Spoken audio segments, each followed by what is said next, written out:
Hello guys, my name is Amit Sani and I welcome you in this UPSC MCQ series. Daily MCQs we are discussing here, current affair based derived questions we are discussing, and their importance you will feel after you will get to know the actual level of UPSC. You just compare these questions with the previous questions, previous year's prelims questions, and then you will know that what we are hitting here, and the selection of these things is very crucial because a lot of things you need to remember there, but which are highlighted ones by the government, appearing the PIB in the important newspapers, in the editorials we are taking here. So follow these lessons religiously and then get the PDF and revise these PDFs also. So let's start the lesson.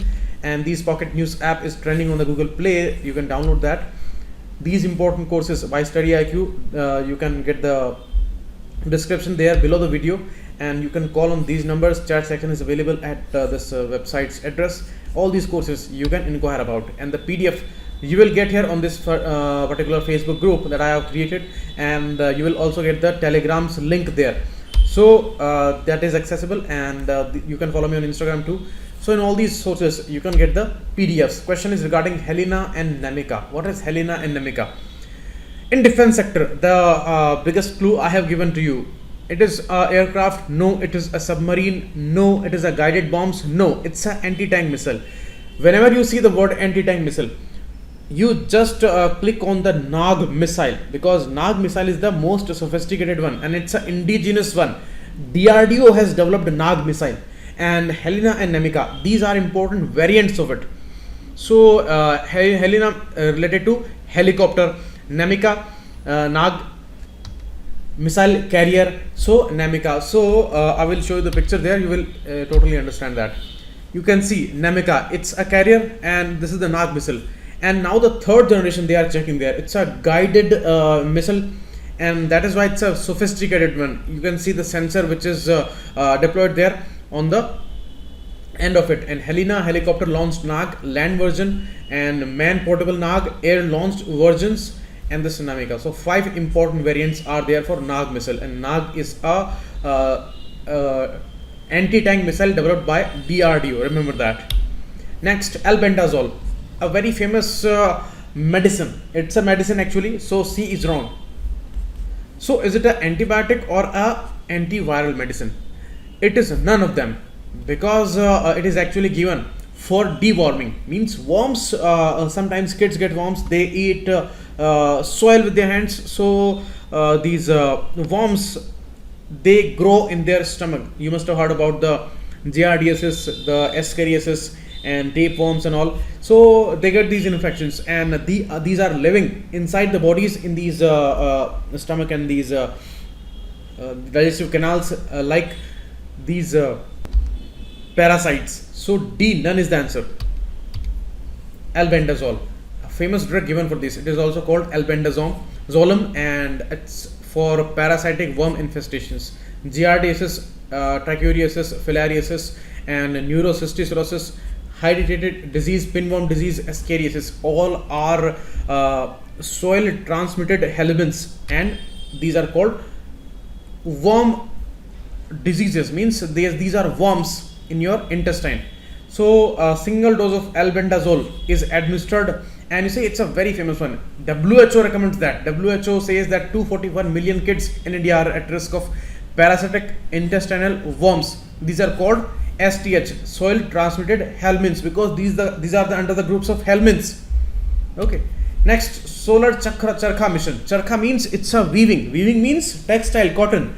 So it must be Ministry of Textile, but it is wrong. It is actually not about the weaving, it is about the weavers, and weavers are covered under micro, small and medium enterprises. So Ministry of MSME would be applicable here, and solar charkha mission, these charkhas will be run by solar power. So that's why these are specific ones, because power looms, they are run by electricity, and here these will be working with the electricity produced by solar panels. So solar charkha mission. So this is a wrong statement, because by Ministry of MSME they are being launched, and Khadi and Village Industry Commission, KVIC, it's a statutory body by Act of 1956, and under the same Ministry of MSME. It is going to implement that perfectly correct. Only 2 is the answer here. B is the answer. You can see these are the objectives of the mission. Mainly the employment is the major aim there, and they say at least 10% clusters would be located in northeast region, hilly region, J&K region, because they are going to develop these clusters all over the country, and it is going to be implemented by KVIC. Okay, powered by solar energy. These looms and spindles powered by solar energy. So solar charkha mission, remember that. Act of 1956, by that it was established, so that's why we call it a statutory body, because it is backed by a statute. And first director of KVIC was late Sardar K.A. Venkataramaiah. So he started this KVIC body, and he himself was a freedom fighter, veteran freedom fighter from Karnataka only. The headquarters for KVIC is shifted to Delhi now, and regional zonal offices are also there. So that's the thing to be remembered under Ministry of MSME. Next, Mission Kaktiya. A much talked about Mission Kaktiya, and from the state of Telangana, from where the Ritu Bandhu scheme we discussed a lot. And Mission Kaktiya was started in 2015 year, and it is not regarding the Kaktiya dynasty's monuments. It is not regarding that. Actually, in a celebratory mode, you can say that the actual monuments which were given by Kaktiya dynasties were these tanks and lakes, and it was the dynasty there in 10th century, 11th, 12th, 13th century, and then these Delhi Sultanate governors and all, they attacked this dynasty and they established there. So since then the Nizams are there in Hyderabad and the area of Telangana. So now when Telangana state was made in 2014, then the first mission they took in hand, that was the Mission Kaktiya, and it was to restore the tanks and lakes. It's a futuristic move, a very important move, and it's the area of Telangana plateau, so it's in a dire need of these kind of restorations and these water irrigation and storage facilities. So they are reviving these tanks and lakes there. So this is going on for 4 years now, and now they are demanding some financial support from the central government. So that's why it is in talks, and Telangana Rashtra Samiti is there as a ruling party. So they have made this a flagship mission there, removing silt from these bottoms of lakes and these tanks and all, and they are getting the improvement there.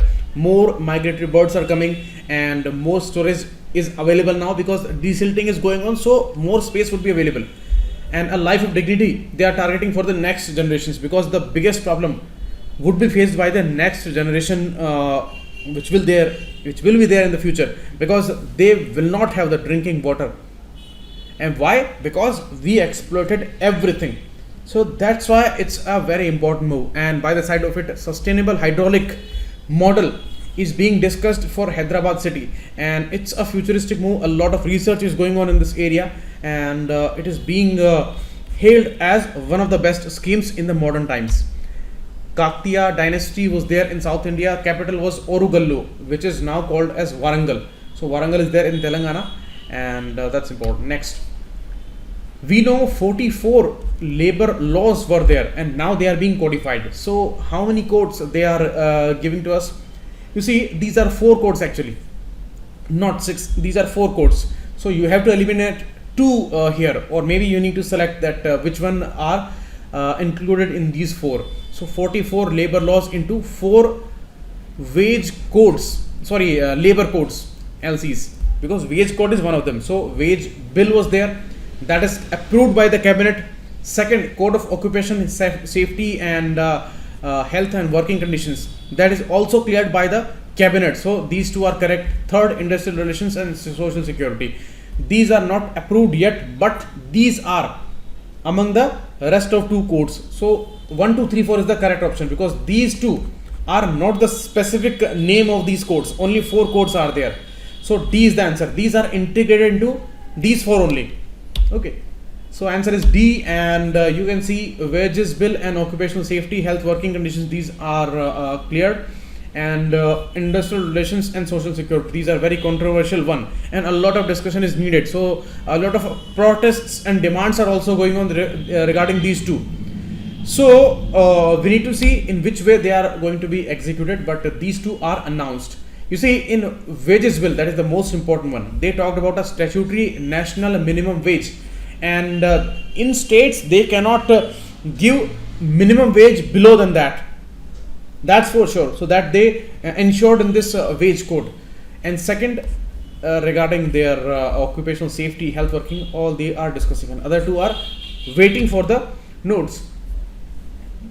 And you see, in India, according to economic survey of 1819, they say almost 93% of the workforce is informal workforce. So they need social security, they need minimum wage, they need all these equal pay, gender equality. All these issues are there because the women's workforce is also very much important. That is declining. So we need to maintain all these things if we want to achieve $5 trillion economy status, because it is not possible without their participation. Next, Rome Statute. Actually, Rome Statute was signed in 1998 and it was applicable since 2002.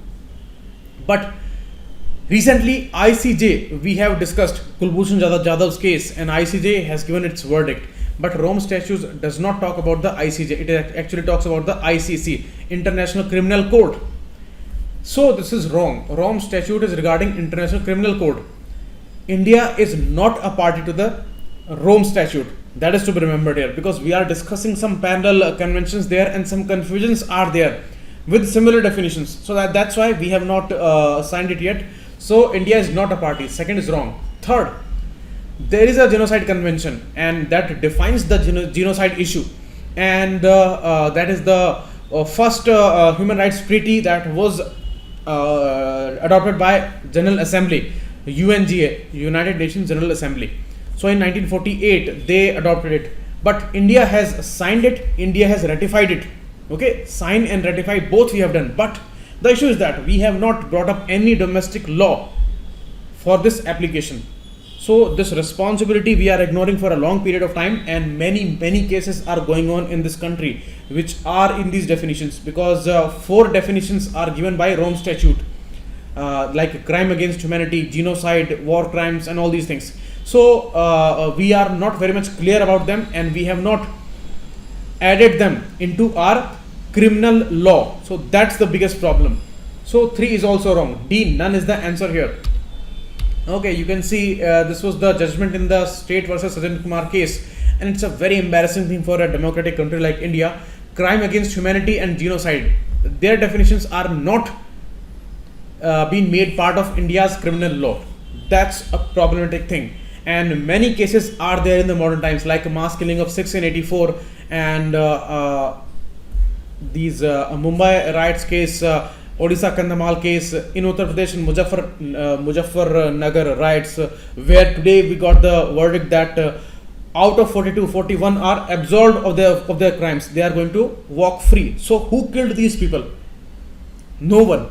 So this is our criminal system, justice system. So that's very problematic stage. Custodial deaths are also happening. So it's a very dangerous times. And mob lynchings are a new phenomena in India, and they are going on, and the whole country is entangled into these nonsensical issues, and these are against humanity, all of them. So that's why it's a huge problem, and this question is certainly going to come in the main stage and next year prelims. Genocide Convention, the first convention adopted by General Assembly in 1948, and it defines genocide. Okay. You see, Rome Statute establishes 4 core international crimes. Which one? Genocide, crime against humanity, war crimes, and crime of aggression. So all 4 are relatable in this country. Okay, and they have political targeting and political backing many of the times. So that's why much more important issue, and why India is reluctant to enact these laws. These are all given here, so you can read that into PDF.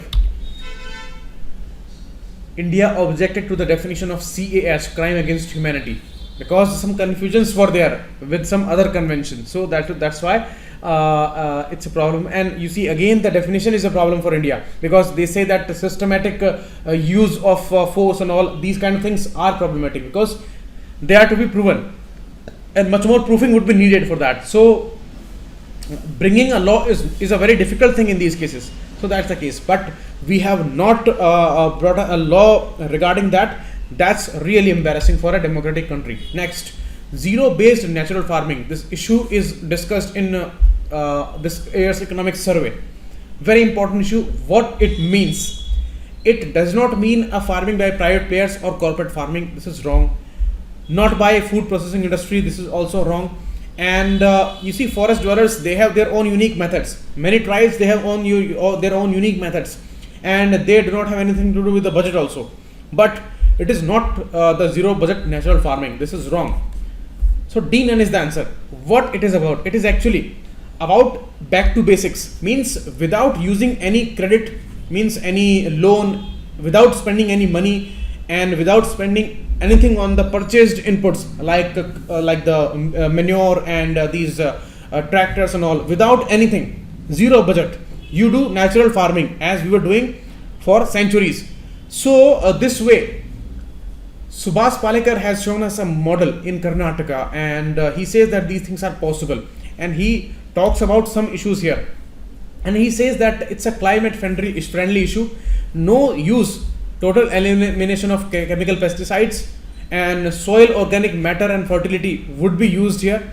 We need to go to back to basics, and doubling our farmers' income would also be possible with that. It's an innovative model. So all attractive phrases here. How? They talk about four wheels. What are the four wheels? Jeev Mitra, Bij Mitra, mulching, and Vapasha. What is Jeev Mitra? It is a fermented mixture of cow dung and urine of desi breeds of cows, jaggery, pulses. So these things will be used. Bij Mitra, mix of desi cow dung and urine, water, burnt soil, and lime. Mulching, the broken leaves and these simple branches and all, which when they are falling down on the earth, then they create a layer, and it is converted into humus by bacteria. So that's a very productive thing. And we all know about the mulching process. It's a very much eco-friendly method. Vapasa is a balance of moisture in the soil. And Palekar also advocates that the use of special Agni Astra, Brahmastra, Neemastra we should use, because these are made from cow urine, dung, plus pulp from leaves of the neem. So these are all organic things, natural things, and zero budget is needed because these things will be available. But you see, nothing comes without a price. And it is not a simple issue, I'm telling you, because many questions are raised here, because it cannot be applicable in all the ecoregions. It is not possible that in the age of higher need of food security, we will be able to apply all these things in all the areas. And are they going to ensure our food security? Government will really appreciate it, because they are saying zero budget. So government will be absolved of its responsibility. So they will surely promote it. But it's a good thing that it's a totally natural way, and we need that, because we are dying because of disease like cancer. And why these are happening? Because we are eating these chemicals with these foods. So it is needed actually, but it cannot ensure our food security. That's the issue. So many questions are there, that how much effective it would be, and how much effective it would be against these insects and pests and all. So that's the case. Next, hand-in-hand exercise. You see, Hindi Chini Bhai Bhai and hand in hand. Remember that India China this joint military exercise it started in Kunming in 2007. Then after second edition it was stopped due to the issue of staple visas. Then again resumed in 13. Then again in 17 when this Doklam issue happened. Then again it was stopped, and then in 18 again it was started. And last year in 18 it was held in China only. This time in Meghalaya. It would be there in next half of December. So Umroi, Meghalaya is the place where this joint military exercise, India-China military exercise, will be there at company level. Means 100 to 120 infantry troops will be taking part from both the sides. So it's the 8th edition actually, 8th edition. Last 7th edition was in Chengdu in China. That is the case. Next question, International Police Expo. International Police Expo was organized in Delhi in Pragati Maidan. So answer is B. 25 countries police forces, they participated here. In many countries they showed their technological advancements, their particular weapons and all what they are using, and 100 leading manufacturers from these countries, they showcased their issues. So this is all about that. And India needs a lot of police reforms. Indian forces are very much hardworking, but support is not available many times, and many policemen are also very much corrupt. So that's the case. So thanks a lot. Keep watching. It was a